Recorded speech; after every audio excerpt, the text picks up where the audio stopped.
2-3 दिन पहले जबकि रेल विकास शिविर जो एक ब्रेन स्टॉर्मिंग सत्र था, उसके अंतिम दिन इंदौर पटना एक्सप्रेस में एक बहुत ज़बरदस्त यानी कि दुर्घटना हुई, जिससे कि 150 लोग यानी मारे हैं। और इसने कि रेलवे सुरक्षा पर एक बार फिर से प्रश्न चिन्ह यानी कि लगा दिए हैं। रह रह करके रेलवे में यानी दुर्घटनाएँ यानी होती रहती हैं। एक तो ये बात है कि जो यानी कि हाई एंड का जो मतलब यात्री हैं, खासकर मतलब AC फर्स्ट ईयर और AC सेकंड ईयर के, वो बड़ी तेज़ी से यानी कि रेलवे वायु यातायात के हाथों होता जा रहा है।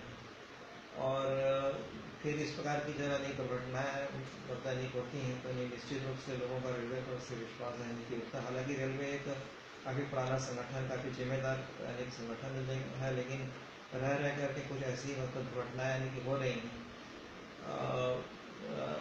आखिर इसके पीछे कारण है क्या? सबसे पहली बात तो ये है कि भारत में मतलब इतनी ज़्यादा गाड़ियाँ चला दी गई हैं, मतलब यात्री गाड़ियाँ और जो माल गाड़ियाँ, जिसके चलाने के लिए ट्रैक नहीं है। और रेलवे का भी पूरा का पूरा ध्यान केवल नई ट्रैक, नए रेल पार्कों बिछाने पर है। पुरानी ट्रैक को ठीक करने पर, रेलवे का मेंटेनेंस पर बहुत ज़्यादा जोर रहने की मतलब नहीं है।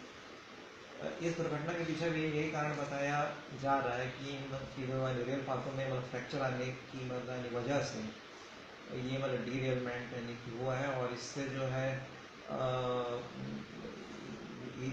मतलब यानी कि 1-2 डब्बों के मतलब कि ऊपर पीछे के जो है डब्बे एक के ऊपर एक यानी कि चढ़ते यानी कि चले गए। और जहाँ तक यानी कि ड्राइवर का जहाँ तक यानी कि प्रश्न है, उसने पहले भी कई स्टेशनों पर इसके बारे में शिकायत की, लेकिन उसके बाद ध्यान नहीं दिया गया। तो ये जो है रेलवे के जो मतलब अधिकारी कर्मचारी हैं, उनकी लापरवाही की तरफ ध्यान नहीं की दिलाता है। हालांकि रेलवे के जो अधिकारी कर्मचारियों का जो प्रशिक्षण है वो काफ़ी उत्तम माना जाता रहा है। दूसरी बात ये है कि रेलवे के मतलब रेलवे एक ऐसा संगठन है जिसने कि पिछले 10-15-20 साल में यात्री भाड़ों में नॉमिनल वृद्धि की। लगभग हर चीज़ की कीमतें कहाँ से कहाँ पहुँच चुकी है, लेकिन यात्री भाड़ों में मतलब वृद्धि ज़्यादा नहीं हो पाई है। और यात्री भाड़ों और जो यात्री ट्रेनों से जो नुकसान होता है, उसकी पूर्ति करनी पड़ती है यानी कि माल भाड़े से। तो ये जो क्रॉस सब्सिडाइजेशन, ये पूरे 30,000 करोड़ रुपए का है, जो कि रेलवे के लिए एक बहुत ही यानी कि भारी यानी कि राशि है। और 30,000 करोड़ का उसके ऊपर और ज़्यादा यानी कि खर्च अभी यानी बोझ यानी कि पड़ा है 7वें वेतन यानी कि आयोग का।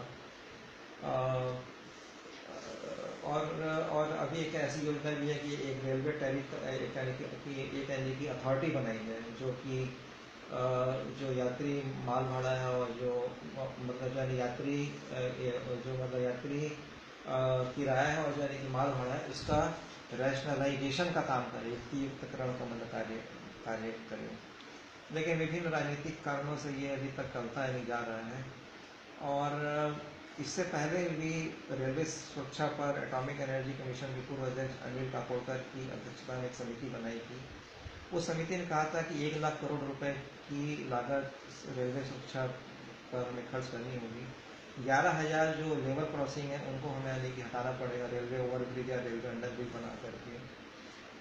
इसके अलावा जो है ICF जो कोचें हैं यानी बोगियाँ हैं, उनको मतलब यानी कि LHB यानी कि कोचेज जो हैं, जो कि ज़्यादा इस प्रकार के यानी कि दुर्घटनाओं में मतलब ज़्यादा मतलब आघात झेलने योग्य हैं, मतलब उसको ज़्यादा हमें इस्तेमाल में मतलब नहीं लाना होगा।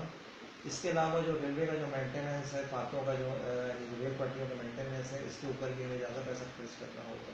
तो कुल मिलाकर के उन्होंने 1 लाख करोड़ का ऐसी बजट यानी कि बनाया था। इसी प्रकार रेलवे के मॉडर्नाइजेशन के सैनिक कमेटी ने 8 लाख करोड़ रुपए खर्च करने की बात कही।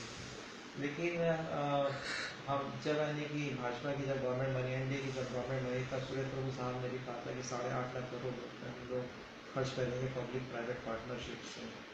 लेकिन लगता नहीं है कि रेलवे सुरक्षा के मामले में ज़्यादा कुछ खर्च किया गया है।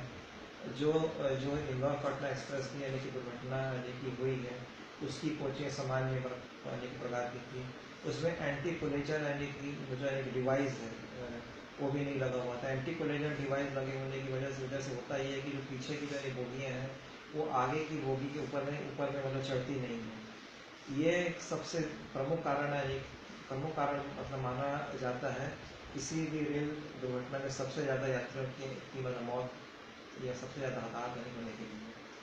तो रेलवे सुरक्षा के साथ मतलब यात्रियों की यानी कि सुरक्षा के साथ रेलवे जरूर कुछ ना कुछ सुरक्षा समझौता यानी करने का मजबूर है। एक तो होना ये चाहिए कि यानी कि रेलवे को जो अभी तक डिविडेंड देना पड़ता है वो डिविडेंड ना देना पड़े, और अब रेलवे को डिविडेंड देना नहीं पड़ेगा, क्योंकि रेलवे अब एक रेल बजट एक आम बजट का हिस्सा बन गया है। लेकिन रेलवे को बजटरी सपोर्ट गवर्नमेंट की तरफ से यानी ज़्यादा मिलना चाहिए।